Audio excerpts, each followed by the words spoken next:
super ultimate mega weapon, the Brella.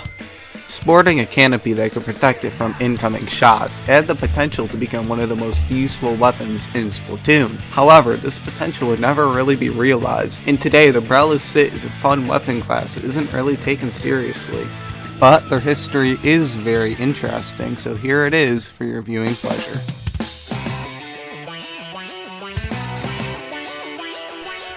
The Splat Brella was launched on August 12, 2017 with Sprinkler and Inkstorm.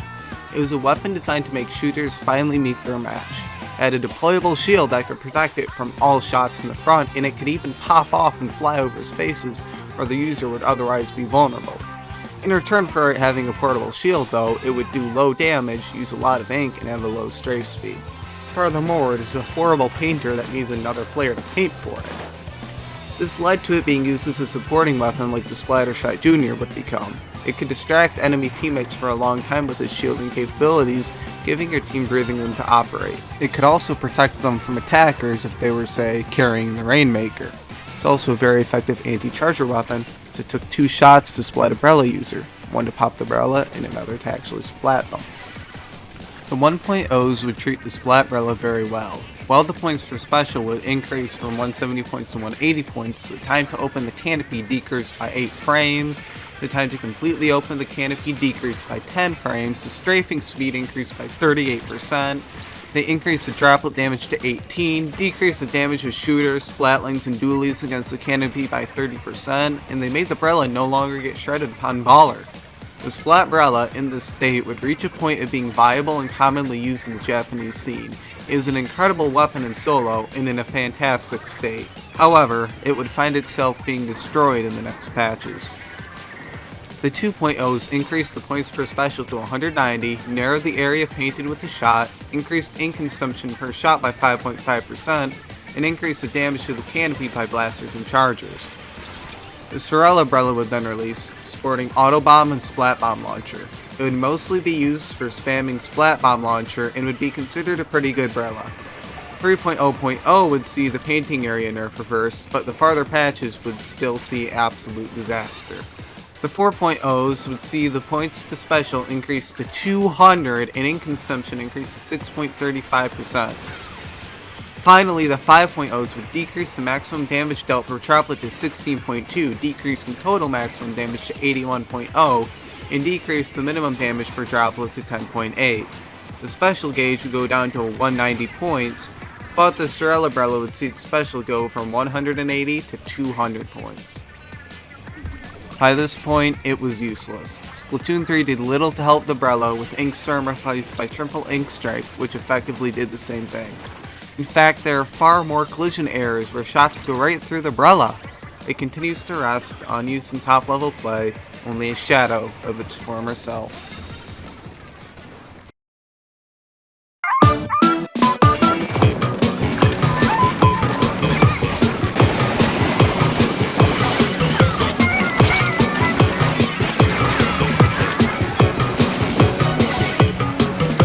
The Tenta Brella is a weapon that fits to the very extremes of Splatoon. Its shots work similarly to a blaster. There's a significant delay from pressing ZR and actually firing. The shots are a one-hit splat, but, like a blaster, it comes with very low mobility and great vulnerability. The shield takes an extremely long time to deploy, and it quickly pops out and starts moving. This can make it helpful for pushes supporting your teammates, but it makes it far less useful in direct combat. Basically, to find out if a Tenta Brella is going to win a fight, it almost always just comes down to who spots who first. If a tent can get the jump, they win. If the enemy can get the jump, the enemy wins. Nevertheless, this concept of a supporting weapon would fit the Brella class very well. The Tenta Brella is the most consistently best and most used Brella in Splatoon 2. I can say in my personal experience, I had a far better time with the Tenta Brella while recording footage for this video than any other Brella, and I didn't actually lose a ton of rank points. The Brella's cover just screams support. However, the Tenta Brella suffers from one major issue. Due to its extreme abilities talked about earlier, team comps have to be built around the tent specifically. It just can't keep itself alive, paint, or splat other weapons, like a Junior or N-Zap or Splattershot can. Due to this, when it was first added, it needed some serious buffs. When released on September 30th, 2017, it got placed with Squid Beacon and Bubble Blower. Both enhanced their role as a supporting weapon, and the kit would be reused in Splatoon 3. Throughout the 1.0s, the time required to move normally after shooting would decrease by 10 frames, the damage delivered per droplet would increase by 16.7% to 17.5, the maximum damage dealt per shot increased from 120 to 122.5, Brella would take 30% less damage from shooters, splatlings, and dualies, and the canopy no longer could be shredded by Baller. It would also not slow the player down while holding the Rainmaker. The 2.0s would see the points for special decrease by 10 points, and the Tenta Brella would take on the quick regenerating properties it is known for today. The time the Brella stayed on the stage decreased to 6 seconds, but it reduced the regeneration time for the Brella to 6 seconds, reduced the ink necessary to launch the Brella by 25%, and reduced the time spent with the canopy attached to the Brella to 0.5 seconds from 1.5 seconds. The 3.0s would see its last buffs, with an increase in ink coverage at the player's feet, increase in ink coverage upon the Brella's launch, and it decreases time for a new canopy to be generated after being launched to 5 seconds. The Tenta Brella would also be released on the 1st of July, donning a Splash Wall and Curling Bomb launcher. These updates would see the peak of the Tenta Brella, and it'd only be downhill from there. Throughout the 4.0s and 5.0s, the points per special would increase to 200, the Brella would see its points per special decrease to 170, the damage dealt to the canopy after launch would be increased by 20%, the canopy HP would be reduced to 700, the time taken to regenerate the Brella would be increased by 40 frames, and the ink consumption per shot would be increased by 11%.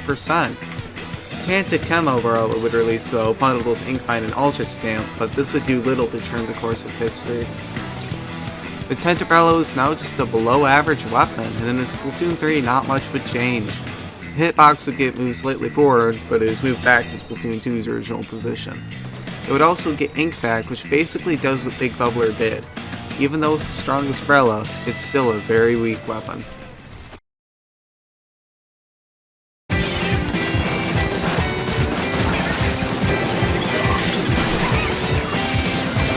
The Undercover Brella is very weird compared to other Brellas. Its canopy cannot be launched, and it can fire with its canopy open.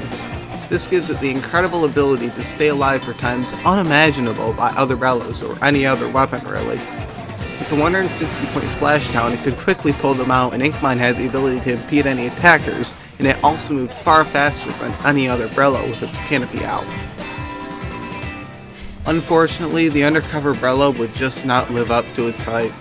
Its canopy has the lowest health in the game at just 200 points, effectively negating its ability to hold it open forever. Its damage is also incredibly low, taking at least 3 hits to splat, unlike the Splat Brella's 2 and Undercover Brella's just 1. It was in fact such an awful weapon that it would only receive buffs throughout the entire game's lifespan. In version 2.3.0, the ink range was increased, and in the 3.0s, the area inked after being hit by a shot was increased, and the Brella was made to automatically regenerate upon getting a splat or assist. Around this time, the Undercover Brella would be released on June 1st, 2018. It would get Splat Bomb and Baller, and would be considered an overall poor weapon like the stock version. In the 4.0s, the Brella's peripheral damage would increase from 10.0 to 12.0, and the points per special would decrease to 150 points from 160 points. It would also buff main power up twice, and the Tenta Undercover Brella would be released and would actually be meta for a short period of time. This was because it could quickly spam out Ink Armor, one of the best specials in the game. Finally, throughout the late 4.0s and the early 5.0s, the points per special would increase to 190 points on the Tenta Undercover Brella. This section is the shortest section because the Undercover Brella was the least notable Brella. It had an interesting concept but was executed poorly and was never really any good in the game. There would be no changes in Splatoon 3, but it would get Reslider, a massive step up from Splashdown, and would retain its low special cost at 180 points. Even with a better special though, the Brella is still a very poor weapon. Overall, the 3 Brellas just wouldn't live up to what they could become, but the Tenta Brella by far got the closest. So how would I fix the Brellas?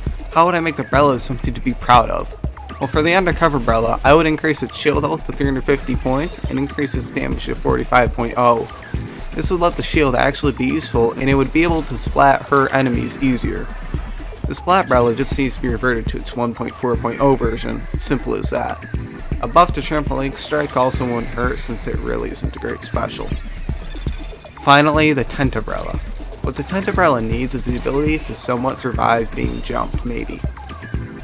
If it could just get shots out faster, it would be perfect. As such, I'd decrease the initial time to fire by 10% and return it to its 4.0.0 version. Do you agree with my opinions? I don't know. Please tell me in the comments below. Thank you for watching this video, please like and subscribe if you enjoyed, and goodbye!